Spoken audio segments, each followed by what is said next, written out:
Well, joining me now is independent political analyst Daniel Silke. Daniel, thanks for coming in this afternoon. Thank you. ANC facing its toughest times of recent years.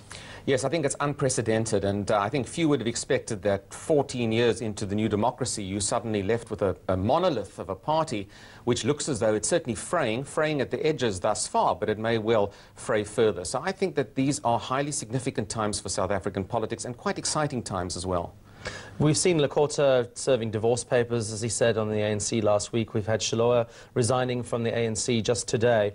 Are you expecting more senior members to start voicing their dissent? I think over time there's going to be a flurry of activity. There are going to be a number of those disaffected, those even who remain in office. I mean, when you look at some of the pro-Mbeki cabinet ministers who were in fact reappointed in the interim or acting cabinet under Motlanthe, some of those might well wish to side with a new political entity or force. So I think we will see an ongoing stream. Many will, of course, be waiting to see whether this national convention actually comes off and what is the nature of this new political being. I must admit, it's something of an unknown, and even today Mr. Shiloh did not really express himself very clearly on particular policy platforms at all. He's waiting for the convention, so to speak. So many who might wish to join his organization will wait to see where it's really going. The ANC and EC threatening all sorts of action against Mosiuoa Lekota. One wonders why he hasn't gone as far as Shiloh has and just, well, turned around and said, well, I'm leaving the party altogether. Well, I suppose you can take a view that strategically you either wait for the party to boot you out or you leave prior to that. Now, I think perhaps there are different strategies for both of these particular protagonists, Shiloh and Lekota, and I think Shiloh has taken one particular route. Lekota might be just waiting for the party to boot him out. He can then say, the party has booted me out, I've got nowhere else to go, I'm forming and I'm going into a new political movement. So there's something to be said for both strategies here, and I think they're both playing themselves out with the two gentlemen.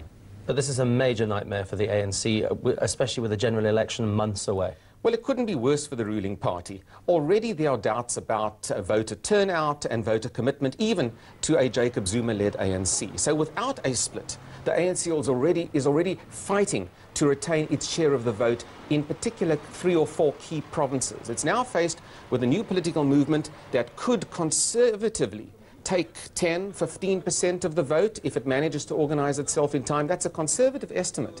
And that could cause at least 3 or 4 of the provinces in South Africa to fall out of the complete control of the ANC. A serious, serious problem for the ruling party.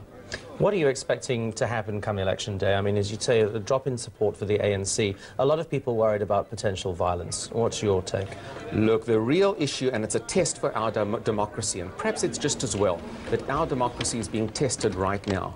Can the ruling party allow, in a peaceful and constitutional manner, an alternative political party to really tackle its own emotional support base? Can it? It hasn't had to worry about the Democratic Alliance in the past. They've largely worked in the white-coloured Indian areas. Now you've got a new political party that really will be campaigning in traditionally black residential black areas itself. Will the ruling party be able to tolerate this level of political competition? And that's the real test for our democracy now. I don't believe our democracy has been completely tested until this particular juncture now. And we're going to see whether both sides are going to be tolerant of one another. That's what Mr. Shiloh said today. He said, I'm going to be tolerant of the ANC. Will, I hope, the ANC be tolerant of me? And I think that's going to be the real test. We're not out of the woods on the maturing process of our democracy yet.